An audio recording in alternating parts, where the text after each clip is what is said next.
Baionako Monbar hoteleko atentatuaren 40. urteurrena bete da gaur. Galek inoiz egin zuen odoltsuena, 4 pertsona erail zituen egun hartan, gaur egun etxe bizitzak diren, baina garai hartan hotela zen eraikin honetan, Baiona txipiko Monbar hotela. 4 hamarkada beranduago saio berezia egingo dugu irailaren 25 honetan, orduan egun hartan gertatu zena aletzeko. Agustin Iratzustabarrena, Inazio Asteasuinzarra, Jose Mari Etxaniz eta Sabin Etxaide izan ziren duela 40 urte Galek egindako atentatu odoltsuaren biktimak. Gaueko 9 eta 4 gertatu zen Euskal Herri osoa hunkitu zuen erailketa. Egan dute oto xuri bat omen zen. Eta zuk hildakoak ezagutzen zenituen? Ba, lauak, biziki isakoatzinguekin eta lauak. Hona etortzen ziren? Antxoen guziz. Eta espazien etortzen, pasatzean karrikan beti erantzotetan bonjour, eta adio amatio, eta beti. Eletak libro behar holako gauzak ikustia. Zenta eskualdunak gia denak, odola badu eskualduna eta hola hiltzen ikusten du laik halako atiten du. Paneko karrikako 24. zenbakian izan zen atentatu hartan, poliziak 9 milimetroko 15 bala topatu zituen. Hiltzaileak Pierre Frugoli eta Lucien Matei Marsillatik etorritako 2 mertzenario. Epaiketan, Amedoren aginduak jarraitzen zituztela aitortu zuten.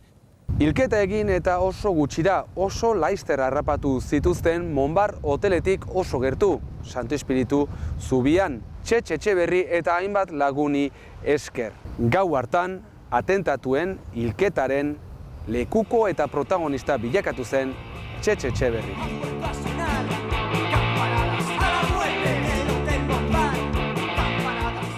Ni momentuan lagun batzuekin nintzen, ondoan den ostatu batean, Paneko karrikan bertan.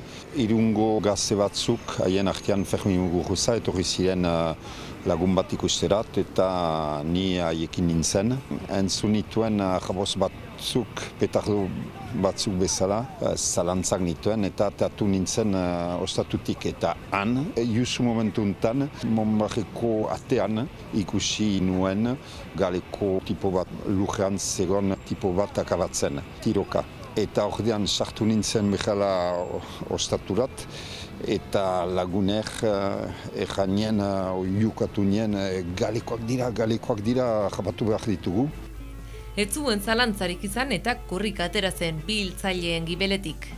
Eskejera tartu zuten momentu baten buruan, Majengo karrikan ikusi ninduten bere atzetik eta ordean aputatu ninduten. Epoka hortan kotxeak aparkatuak ziren karrika hortan eta ni ordean kotxe baten gibilean gordetu nintzen. Hoiek segitu zuten eta erriko etxearen direkzionean hartu zuten. Hor ikusi nuen persona bat, refusatu bat, bere kotxea aparkatzen. Joan nintzen bere gana eta erranion, ez aparkatu, horiek Galekoak dira eta jabatu behar ditugu. Bere kotxean igo nintzen eta hartu genuen karrikatibi bat eta gero Burnef karrika. Beste taldea, irungo gazteak, jadanik antziren eta errakutsi ziguten bitipoak jadanik Santi Espiritu zubian iristen ari ziren. Ateatu ginen kotxetik eta ahapatu genituen tipoak, izan zen katazka pixka bat, eta momentuan poliziak kotxe bat urbildu zen, eta guk erran genian, horiek jende batzuk hil dituzte Monbar hotelean, atxilotu behar dituzie, justu, segundu batzuk aintzina, botatu zituzten bere ahmak aturrin. Ordean ez zuten gehiago ahmarik. Guan bizi ginen Baionan eta bitxi ginen tokirat, beraz han zen jende batzu eta gorputzak ere hor ziren, odol asko bazen lujean. Hoitu behar da, hor mertzenarioak pagatuak ziren gorputzen araberan, gorputz kopuruen araberan. Zauritu bat hainbeste, hildako bat hainbeste, beraz, horiek denbora hartu zuten bat tiro botatzeko eta sortatzeko hilak zirela. Han egon ginen, luzaz, etorri ziren ere hildako baten emaztea, eta hori momentu oso bortitz eta hunkigarria izan zuen, da eskurritu zuelarik mantal horren azpian bere senara zela. Gero betikoak polizia etorri, hainbat konstatazio egin, eta gero beraz etxeratu ginen, eta biharmonean usaian bezala afitxak eman genituen auzoan manifestaldi bat antolatzeko, eta manifestaldi eta omenaldia egin genuen beraz biharmonean bertan. Ezagutzaren tirria zuen, bihotzean kokaturik. Eta gertatzen ari zen guztiaren begi, belarri eta ahots izan ziren garai hartan ere gatazka honen jarraipena egin zuten hainbat eta hainbat kazetari. Monparreko atentatuaz informatzeko ardura zutenen artean dago Beatriz Molajan endaiarra. Garaian Radio Euskadin kazetari lanetan ibili zenak kasiko 20 urtez, hurbiletik bizi izan zituen irailaren 25 hartako gertakariak. 40 urte pasa badira ere oraindik gogoratzen du bere koinatak eraileak izan ziren 4 pertsonak ikusi zituela, tirokatuak izan baino minutu gutxi batzuk lehenago. Et elle a été très traumatisée parce qu'une demi-heure après, évidemment, les ambulances, la police, etc. Oso traumatizatua zegoen agurtu eta ordu erdi geroago ikusi zituen poliziak, ambulantziak eta bar. Jaitsi zen, Pirineo estatuan atentatu bat ote zen galdetu zuen eta momentu horretan ohartu zen bizitza maite zuten gazte horiek erail zituztela. Sur le carreau, quoi. Ça l'a beaucoup traumatisée. Bere kuñata etzen unkitua izan zen bakarra. Beatriz Molajan kazetariaren esanetan denek segurtasun ezanen sentimendua zuten.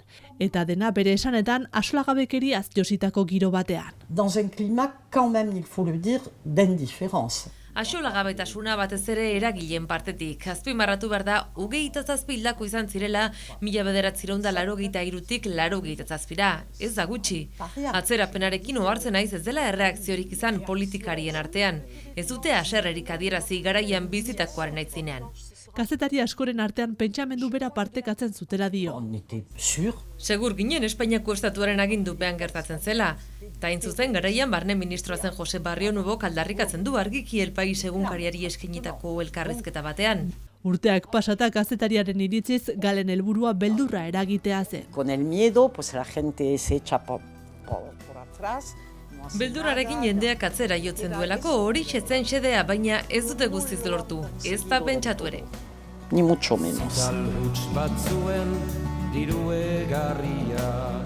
Daniel Velez, prentsa argazkilariak ere ongi gogoratzen du Monbarreko atentatua, eta atsegin bereziarekin aipatzen die beti kazetaritzan hasi berri direnei ere. Transmisioa, hemen bezala, Asier Arbelaitz irratilariarekin. Le sang coulait dans le caniveau. Et moi, j'ai jamais vu, j'en ai vu des attentats ici, il y en a eu, un truc, mais... Odola isortzen lurrean, karrikan berean, hori ez du sekulan antziko, harrigarria izan zen. Sekulan ez zuen olakorik ikusi. Berehala, argazki hauek hartu zituen. Je rentre à la maison, j'ai fini le boulot. Lanetik ateratzean jende hainiz bildua ikusi zuen atentatua egin berria zen, berehala argazkiak hartu, polizia bertan zen, komisaldegia ondoan baizen. Astapen batean edozein gertakaria bezala ikusi zuen, geroago askila asterro hartu zen, galen atentatua gertatu zela. Sur le coup, on ne fait pas très attention, enfin, on arrive, on fait d'abord le boulot, tu sais, en vitesse, enfin en vitesse.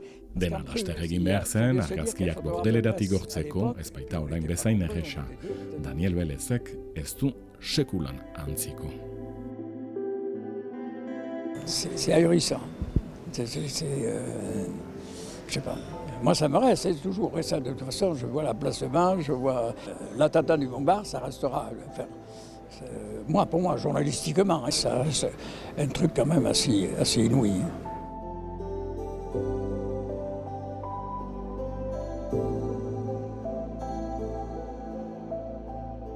Baina Monbarrekoa etzen kasu isolatu bat izan.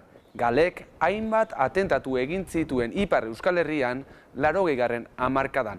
Orotara, 27 pertsona erail zituen. Horietatik 9 hemen Baiona txipian. Baiona txipian bizi ginen, 9 hil izan dira 2 urtez, atentatu asko, zauritu asko, eta gurentzat eguneroko realitatea bat zen, nik sartzen nintzenean ostatu batean, sartzen nintzen atearen entzinean. Soiteko nor sartzen zen eta bar. Segitzen genuen bizi normal bat egiten alde neurrian, baina beti adi egoiten ginen, auzoan nor mugitzen zen, poteo egiten genuelarik ostatuetan ere beti kasu egiten. Askotan pertsona susmagarriak topatzen genituen, gero genituen besteko neurri batzuk batzuten txaleko bat gainean emana, edo batzutan ere armatuak ibiltzen. Gaur ere, 40 urte eta gero, nik ostatu batean sartzen naizenean beti atearen entzinean jartzen ez bizkarretik. Hango giro berezia zen, galek erran baitzuen, refusatuaz gain, refusatuekin ibiltzen ziren edo laguntzen zituzten jende guztiak jo mugak zirela. Lagun mina bat galdu dut, Benoa Pekazen, afera hortan. Beste lagun batzuk hil dira, ezagutzen nituenak. Erra eta aserrea ere, gara jartan guk aseratik erraten maikenuen, hori espanol poliziak antolatutakoa zela, frantses polizia batzuen konplizitatearekin.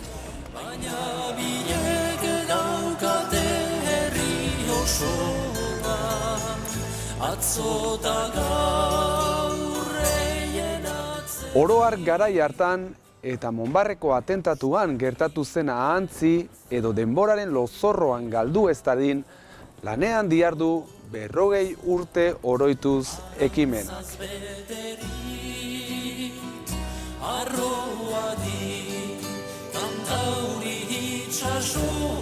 Hor egon zen ere, estatuaren aldetik indarkeria, inoiz nolabait serio argitu ez dana. Normal eta beharrezkoa lizateke parlamentuko inkesta batzorde bat sortzea. Piskat egia diakiteko segertatu zen frantses aldetik, zenta espanol aldetik badakigu guti gora bera. Han izan dira investigazio batzuk, kondena batzuk, eta baina hemen ezer egia diakiteko, zenta bine usez biktimei eta bere familiek zor dugu egia hori. Frantses justiziak erakutsi du ez zola bolontate handirik, naiz eta bakar batzuen jokaera zintzua izan dela eta saiatu dutela.